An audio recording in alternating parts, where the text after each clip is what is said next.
This was our first day in our new office.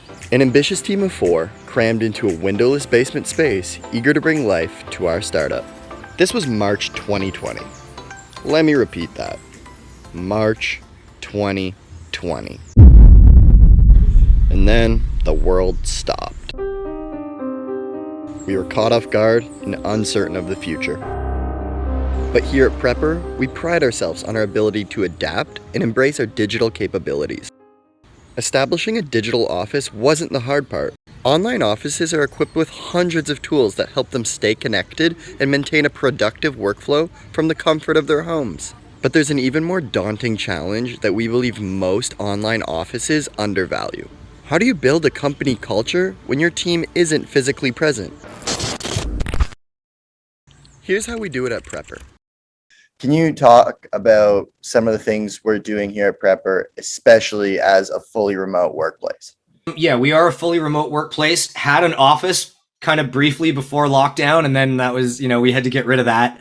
And there are no plans to go back to the office because things are working so well. One of the pieces of feedback I got was like, oh, culture is so great here. And, you obviously put a lot of time and effort into this as a senior team. No, we don't. Do we put some effort in and talk about it and decide, like make culture a priority when we were building the groundwork and so on for Prepr, and also adapting that groundwork for a remote environment in terms of how it was going to be? Was that important and indispensably significant to all of us? Of course. We facilitated the togetherness, we facilitated the team building, we facilitated the communication, and we let the team, everyone on the team, not just the leaders, everyone on the team build that team dynamic and build that culture from the ground up. I think remote working as well too, and especially just the whole COVID experience, can breed a lot of feelings of isolation and loneliness. I myself was feeling those, but like we have Friday show and tell, and we find opportunity to laugh a lot. Like we make each other laugh every day. Today for my show and tell, I have 3 of one of my favorite crystals. It's called Tiger's Eye. I'll try and do it so that you can actually see the variations in it. Okay, for show and tell, I have, this is one of my favorite necklaces. So right before my sleep study started, I watched the end of Dr. Sleep.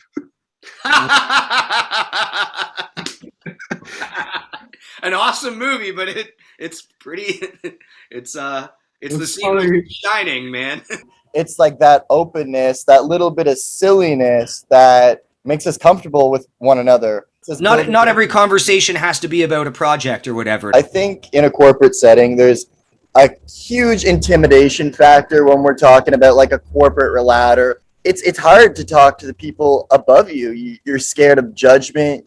Building something like we are, it like almost completely eliminates that, even though we have people working under other people in other places. Like, that's intimidating. Those are hard conversations to have. It doesn't feel like that whenever you're going to a friend for help or a colleague and trust. What do you think we're doing at Prepr right to build our company culture in this remote environment?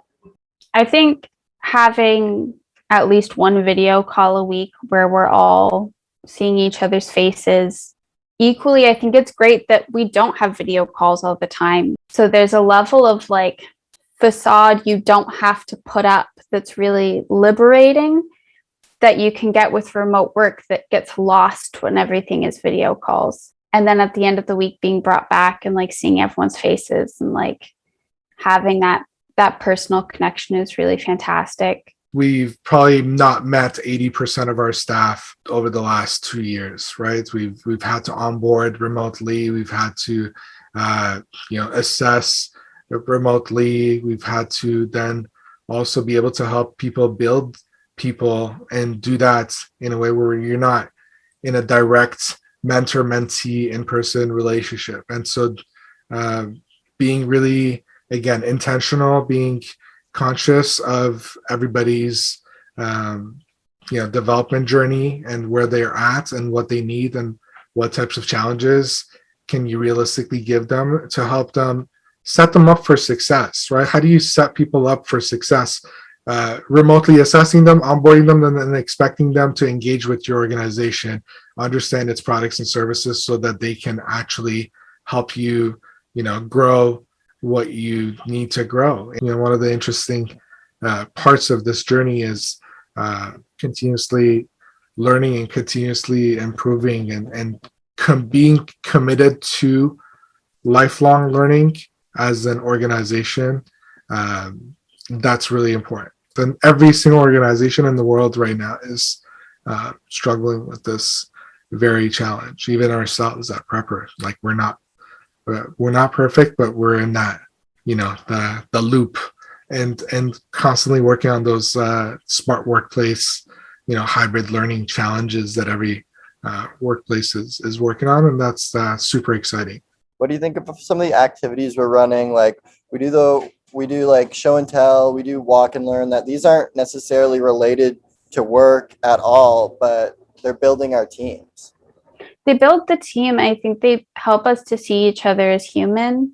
Like show and tell, I think is great because it's like just this little window into each other's lives and makes us all more human, which I think is really difficult in a remote work environment. When I first started, I didn't know what to expect from the walk and learns. Everyone just learns something new about this area that they might not have known anything about. And they also get to learn more about their colleague who has this interest that they're sharing with everyone. So I'm going to be talking about houseplant care.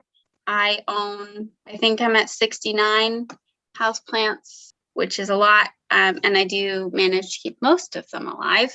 Work-life balance is very important, and especially now in a post-pandemic era, making sure that you're checking in and making sure everybody's good on your team, making sure that you're creating an environment where people have a balance in terms of what makes them feel good at the end of the day. Those aren't always big things. They could be just small, thoughtful things that you're building into the environment so that people can have that work-life balance. It's really important.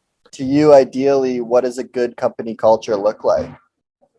I think a good company culture is inclusive and it's also trusting. You trust your employees to do their job, giving people the freedom to fail, and then they learn from that and they grow. A good company culture is when the leaders of the organization build an environment where people feel heard. It's easier said than done because sometimes as a leader, you have to lead the organization, which means you have to take charge. But taking charge doesn't always mean not hearing people. Collaboration now is even harder during a remote work era. Being really intentional about what you're doing to support that environment should be at the top of every leader's list. To you, why is company culture important?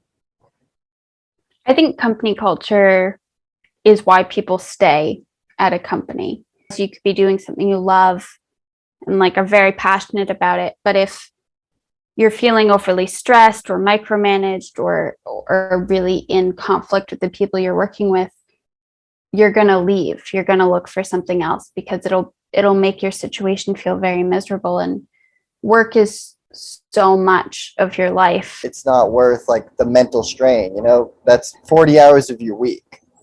Yeah, you can't put a price on your mental health. I think likewise in terms of anyone who isn't who's of a diverse background, if you're queer, company culture is going to make or break whether not just you're happy, but your safety, whether or not you feel safe at work. If you're a woman, it's going to make or break whether or not you feel even able to be promoted, someone will take you seriously. What I guess what I wish that people understood more, even if all you care about is money, culture still matters. It's far harder to measure and qualify than it is sales numbers, right? What do you think those ways that company culture actually translates into sales? Do you think that's a more productive staff, a more motivated staff? What are those ways? A more engaged staff and greater staff retention. So you're keeping talent longer. You're not having that resource drain of having to constantly retrain people because, Well, because like they don't like you. You know, you still have to make people like you. You still have to make people want to follow you. A lot of company cultures are becoming aware of that. They're like, wow, well, like the better our retention gets, the better those numbers get. So let's actually, let's actually show our people that we care about them. Particularly, I would argue, in a post-COVID landscape. If their home environment is their work environment, make it a positive one, make it a constructive one, make it an engaging one, make it one that doesn't make people want to run for the virtual door.